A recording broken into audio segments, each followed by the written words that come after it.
කරුණාවන්ත පින්වතුනි පින්වතියනි අද මම විරුදු දහම් දේශනාවට මාතෘකා කරගත්තේ අප මහා බෝසතාණන් වහන්සේ මයුර කුලේ ඉපදී සීලේ බලය පෙන්වූ ආකාරය කියවෙන මහා මයුර ජාතකයේ නැමැති ආදර්ශමත් කතා වස්තුව.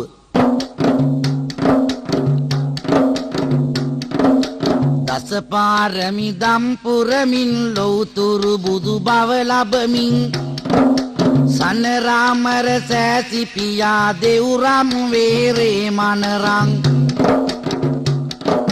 සුන්දර සදහම් ගංගාලෝ සතුනට බෙදා දෙනවා පිම්බර සංගගෙන පිරිසක් සාකච්ඡාවක් කරනවා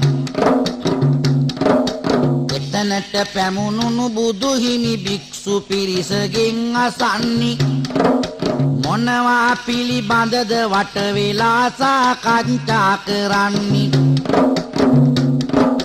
බුදු හිමියනි දෙව්දත් තෙර ඔබට වෛර කරන්නේ බුදු කරුණාවෙන් හිමියනි ඔබ මෛත්‍රිය වඩන්නේ එදා මගේ සම්බුදු හිමි සංගනමකට කතා කළා බෙදා දෙනව සදහම් සුව කරුණා ගුණ මෙත් පාලා දෙව්දත් තෙර අද පමණක් නොවේනේ මට වෛර කළේ පින්වත් සංගනමට අපේ බුදු හිමි දේශනා කළේ පෙරුම් පුරණ එක් සමයක බඹදත් රජ කෙනෙක් වෙලා රෝදෙන් දෙව්දත් තෙරිඳුන් මේ විදියට වෛර කළා භගවත් මගේ සෑසි පියා පින්වත් සංගනමට එදා ගුණවත් ලෙස මේ ජාතක කතාව දුන්නේ පහදා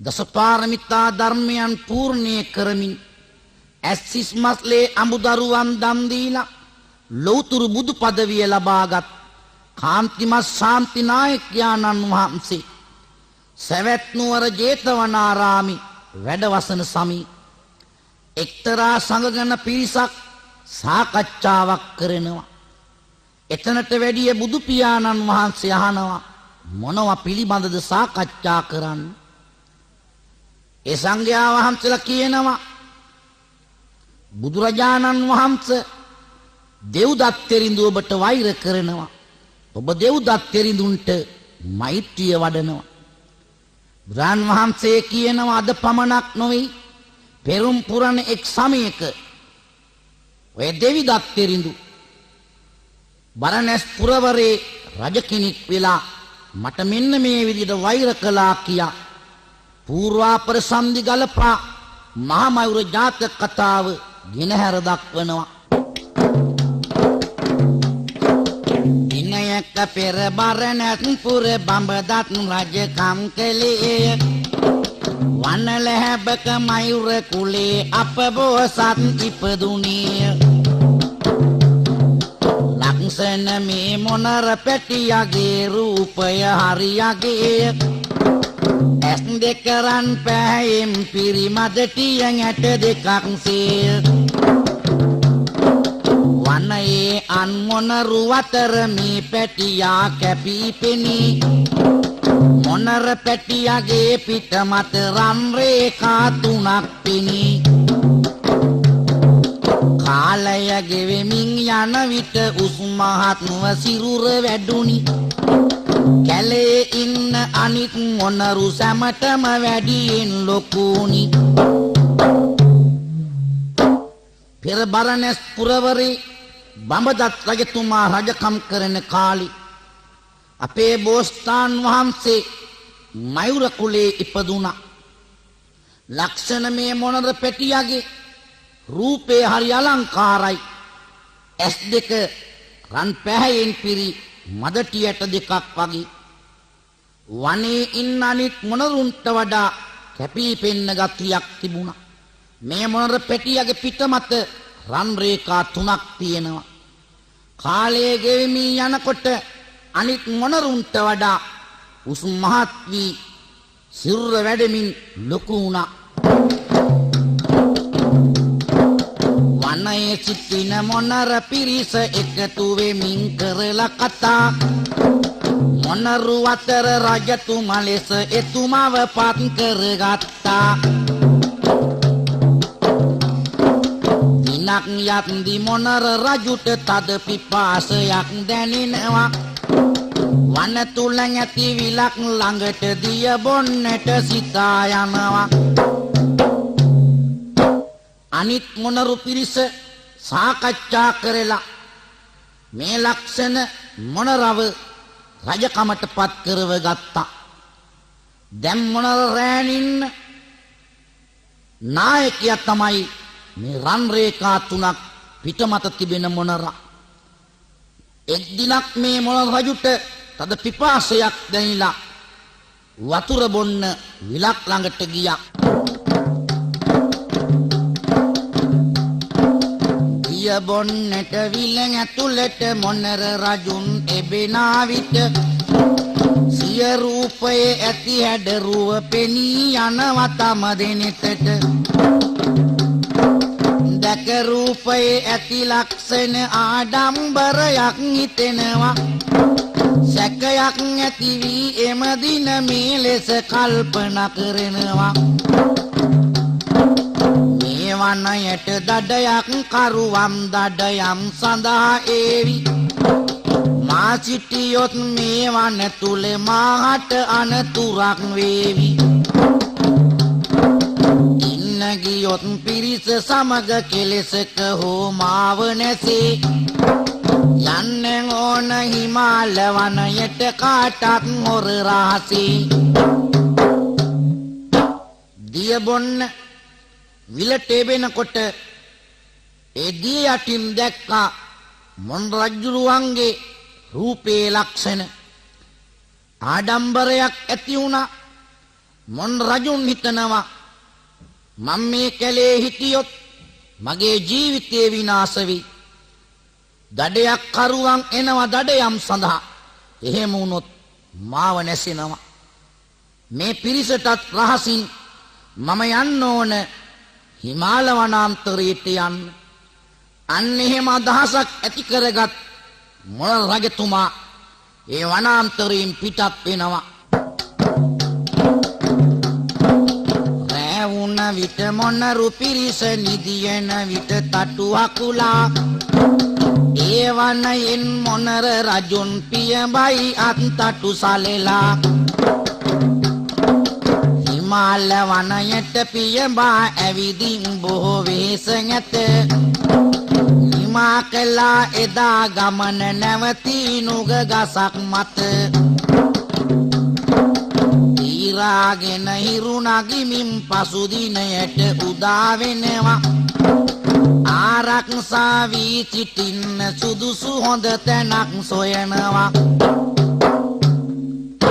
මොනරු පිරිස නිදියනකන් ඉඳලා මොන් රජතුමා පියඹුවා හිමාල වනයේ බලා.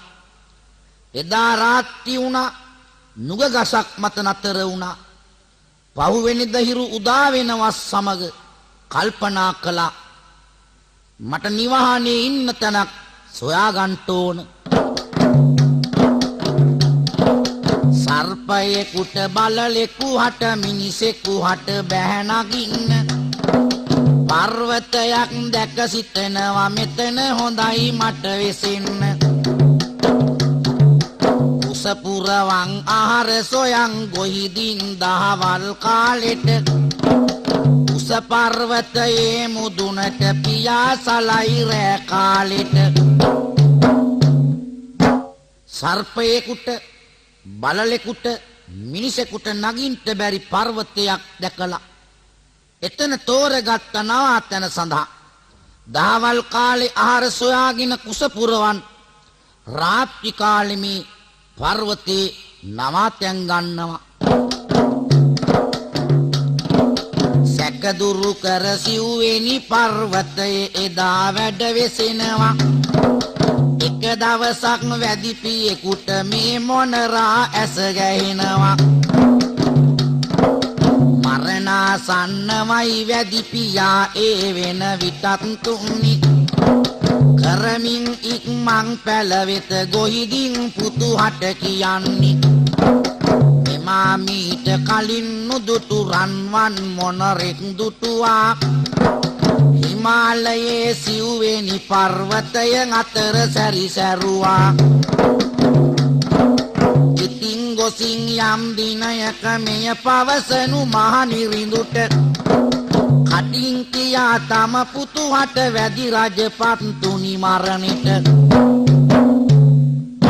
එක් දවසක් වැදි පියෙකුට මේ රන්වන් මොනරා ඇස ගැහුණා ඒ වෙනකොටත් වැදි පියා හිටියේ මරණාසන්නව ඉක්මන් කරලා පැලට ඇවිත් තරුණ වැදි පුතාට කියනවා පුතේ මම මීට කලින් නුදුටු රන්වන් මොනරෙක් සිව්වෙනි පර්වතයේ ඉන්නවා දැක්කා කවදා හරි නුඹ ගිහින් මහරජතුමාට මේ ගැන කියන්න ඕන එහෙම කියපු වැදි පියා මරණයටපත් වුණා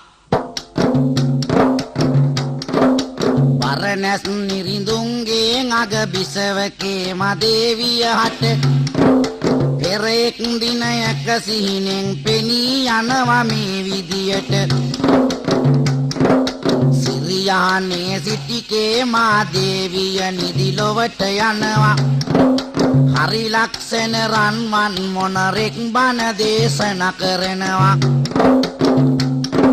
සුව පහසුවකේ මදේවි බණ අසත් දිසාදු කියා අවසන් කර දේශනාව මොනර රජා යන්න ගියා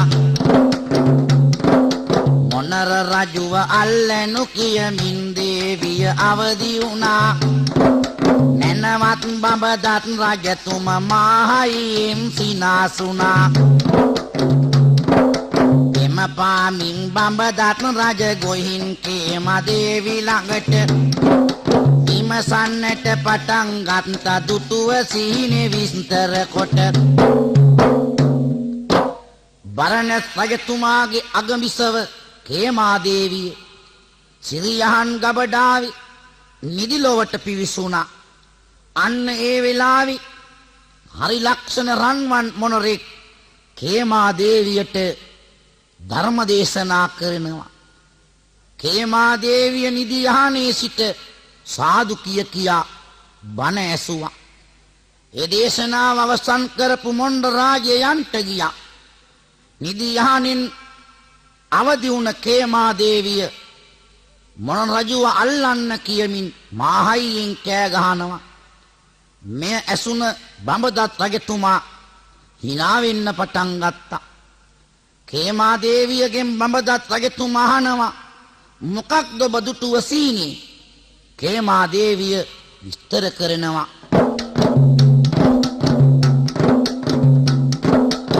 අනිදි ලෝකෙක සිටි විට සීනෙන් මා ඇසුවා රන්වන් පෑ මයුර රජෙක් ලක්ෂණ බණ දෙසුවා මං ආසයි ඒ රස බණ හැබැයි දැනගන්න රන්වන් පෑ මයුර රජෙක් මැදුරටගෙන එන්නේ වඩවන දහම් කතා එතුමා පවසාවි එය කරගත නොහැකි වුණොත් මගේ පණ කඳ යාවි රන්වන් මයුරවගෙන්වා දම් රස පවසන්න පින් සිදුවේ හිමියනිම මරණින් මුදවන්නේ එය පිළිගෙන සිය සුන වෙත මහරජතුමා යන්නේ සිය ඇමතින් ලංකරගෙන රාජ අනක් දුන්නී හේමදේවිය කියනවා මම නිදියහන නිදි ලෝකෙක ඉන්නකොට රන්වන් මොනරෙක් ඇවිත් මට ධර්ම දේශනා කළා අනේ හරිම මිහිරි මට ඕන හැබැයි ඒ රන්වන් මොනරගෙන් බණ අහන්න මේ ඉෂ්ට කරගන්න බැරි වුණොත් ඒ ආශාවෙන් මා මැරේවි මහරජතුමනි ඔබතුමා කොහොම හරි ඒ රන්වන් මොනරෙක් ගෙන්නලා මට ධර්ම දේශනාවක් කරන්නට අන්න දේවියගේ වචනේ පිළිගත්ත බඹදත් රජතුමා සිංහාසන මතට ගොස් මැති ඇමතිවරු කැඳවලා මේ වගේ ඉල්ලීමක් කරනවා. ඇමතිවරුනි, මගේ කේමා දේවියට ආශාවක් තියෙනවා රන්වන් මොණරෙක්ගෙන් බණ අහන්න. ඒ නිසා වහම අනබෙර කරුවෙක් යවන්න. බරණැස් පුරවරේ දන්න කෙනෙක් ඉන්නවනම් රන්වන් මොණරෙක් අල්ලගෙන එන්න පුළුවන් කෙනෙක් ඉන්නවනම් වහම ඇවිත් මාහමුවන්ට කියලා. රජතුමාගේ අදහස පිළිගත් මැති ඇමතිවරු අනබෙර කරුවෙක් කැඳවලා බරණැස් පුරවරේ මේ පිළිබඳව කියා යවනවා. රන්වන් මොණරෙක් දුටුවෙක් මෙරට ඇත්ද සොයනු යම් කෙනෙකුන් ඇත්නම් ඔහු මාහමුවට එවනු. අන පිළිගෙන රාජසෙබළු රට සැමතැන යනවා. වනයේ වසන වැදි පුතෙකුව මැදුරට කැඳවනවා. අන්න ඒ අනබෙර කරුත් රාජසෙබළු සොයනවා. රන්වන් මොණරෙක් දුටුවෙක් ඇද්ද, ඇසූ කෙනෙක් ඇද්ද?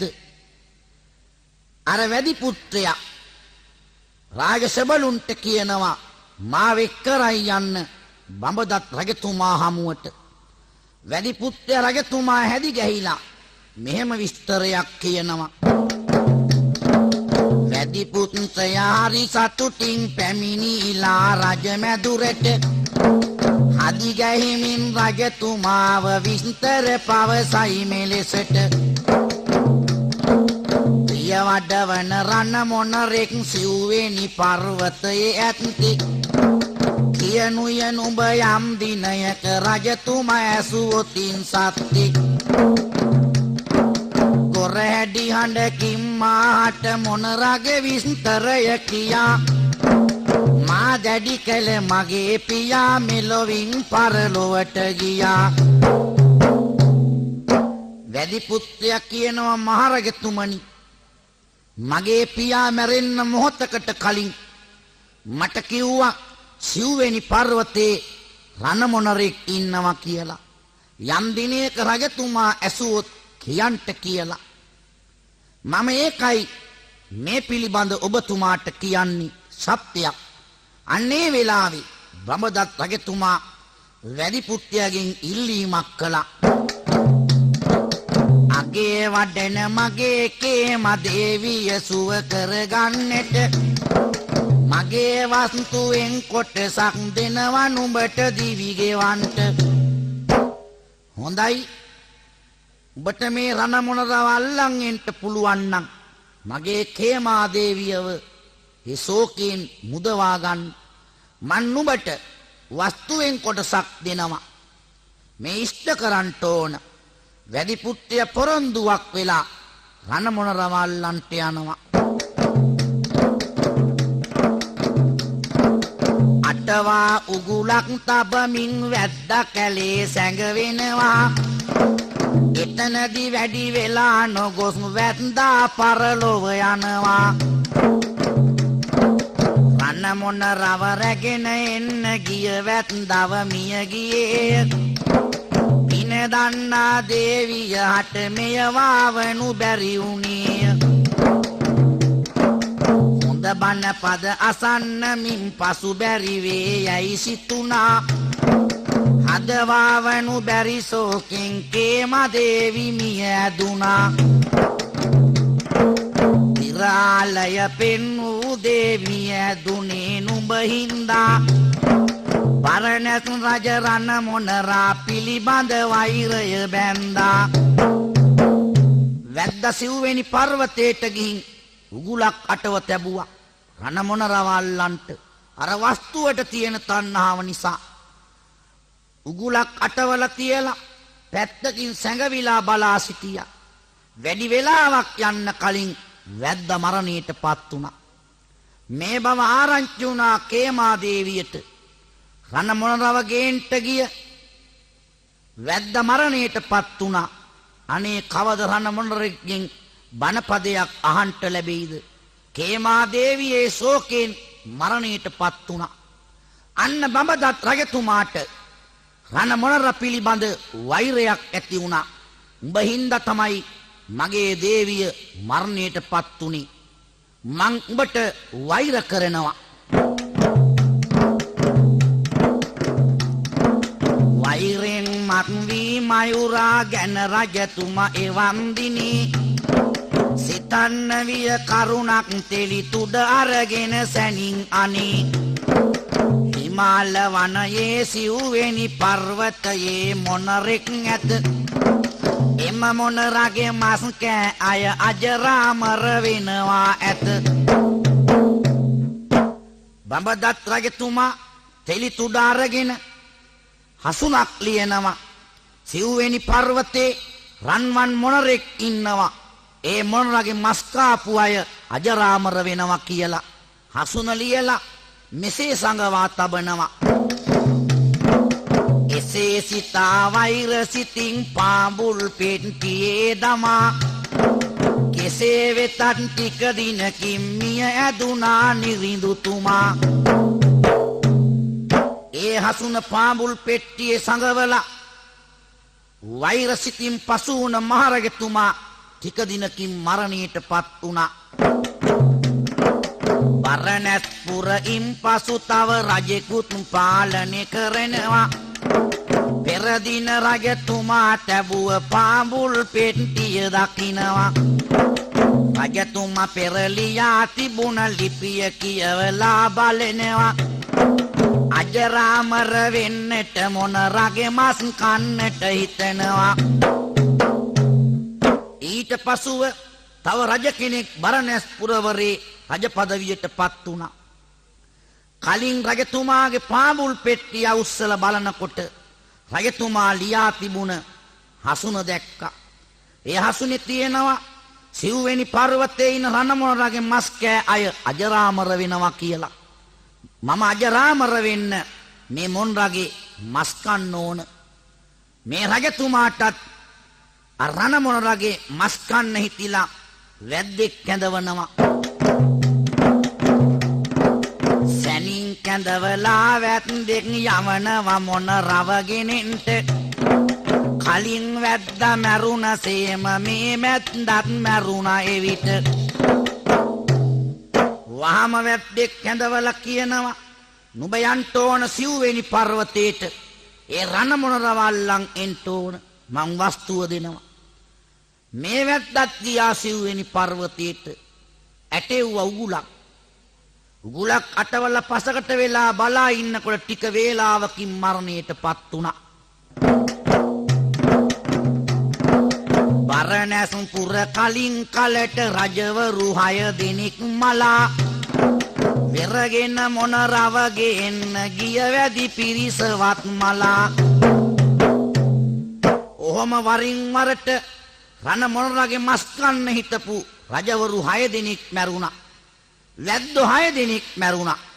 ඊළඟට 7 වෙනි වාරයට රජකමටපත් වුණ රජතුමත් අර පාඹුල් පෙට්ටිය උස්සලා බලනවා.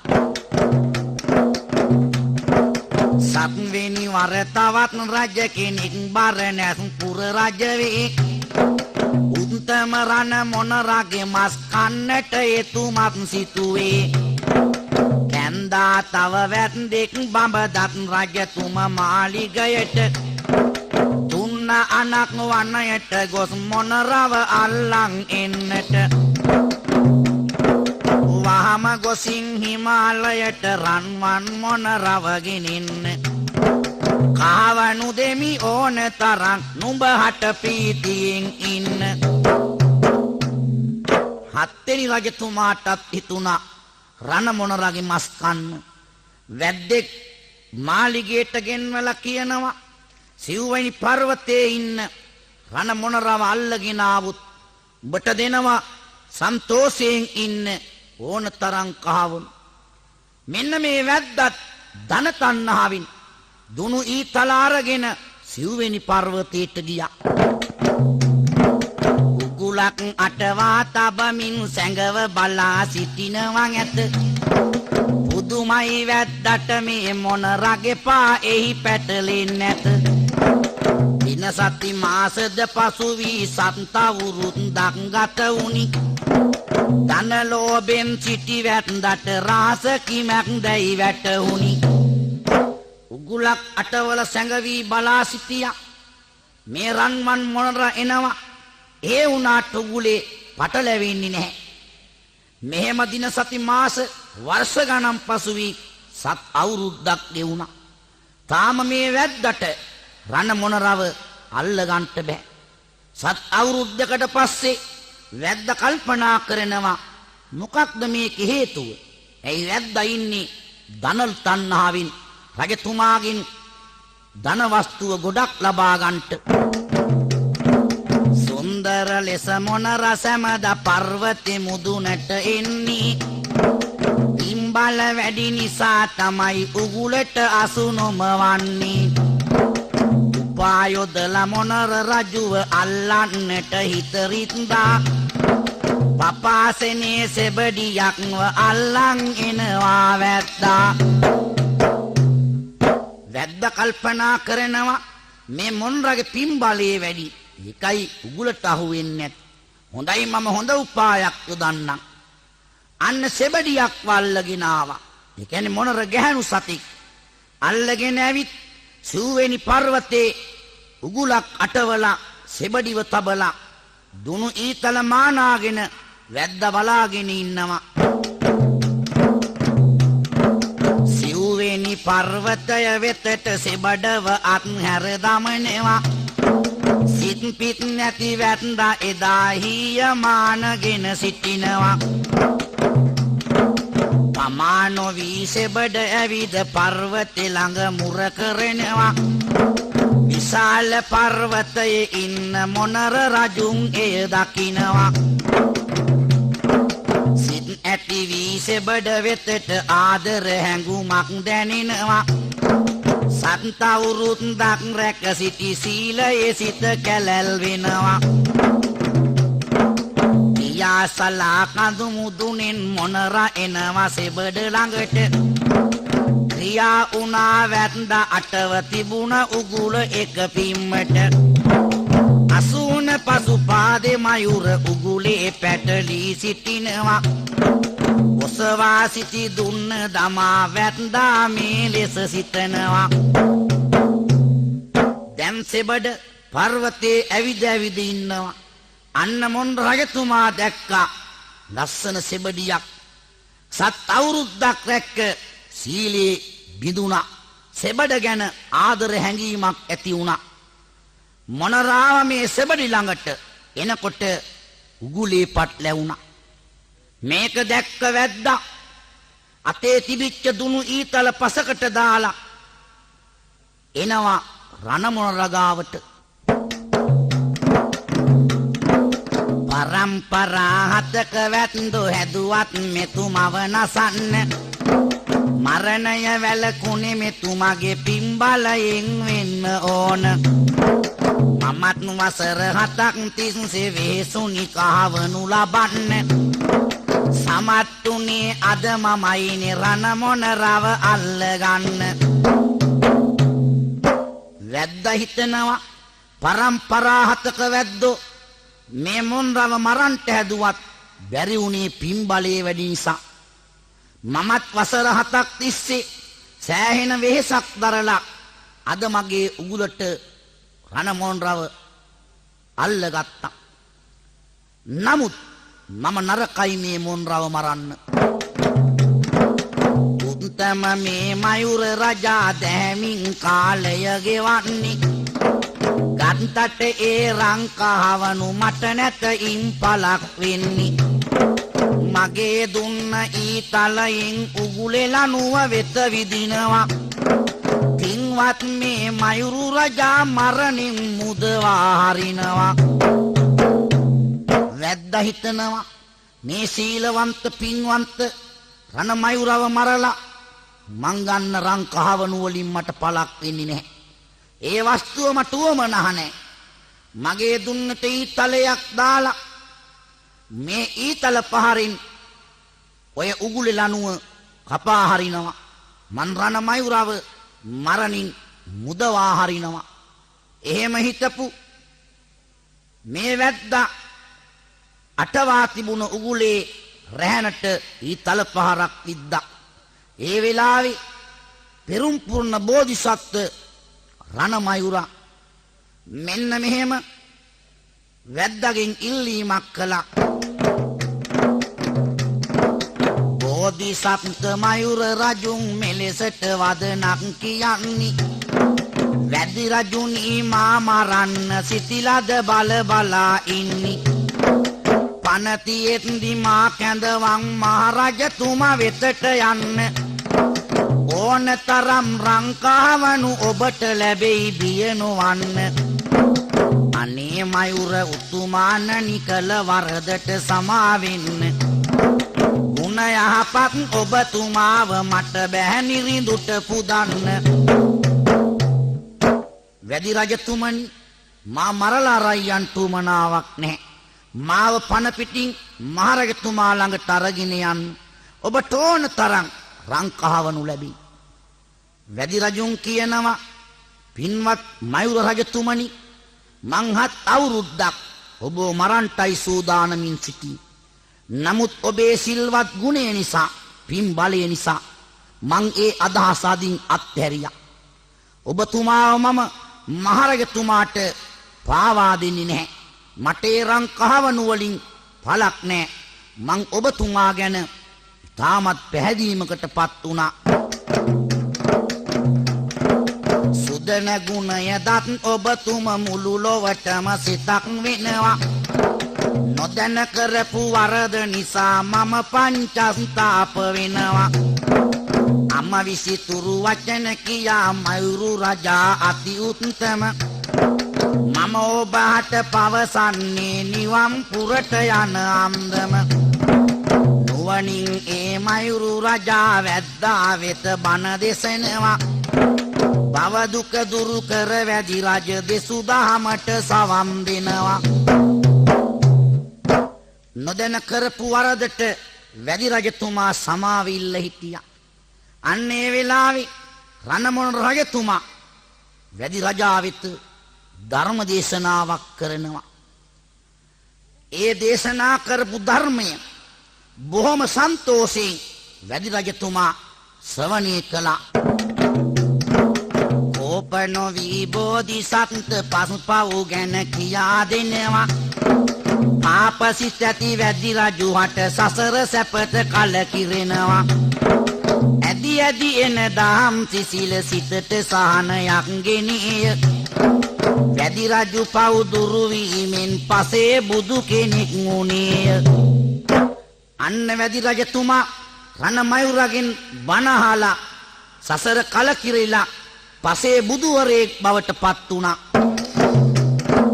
බුදු වෙන ඒ මයුරු රජුට එය දිවසින් පෙනුණා. බුදු ගති ඇති වැදි නිරිඳුට සදහම් සුව දැනුණා. මයුර ලෙසින් ඉපදී වැද්දව යහමග යැව්වේ. පිම්බර සම්බුදු පියාය මනහර දම් දෙසුවේ. බලන්න පින්නතුනි රණ මොණරගෙන් බණ අහලා වැදි රජ කෙනෙක් පසේ බුදුවරයෙක් වුණා. ඒ පසේ බුදුවරයෙක් වෙන බව මොණ රජතුමාට දිවසින් පෙනුණා. ඔබ දැන් සවන් යොමු කළේ මහා මයුර ජාතක කතාවට.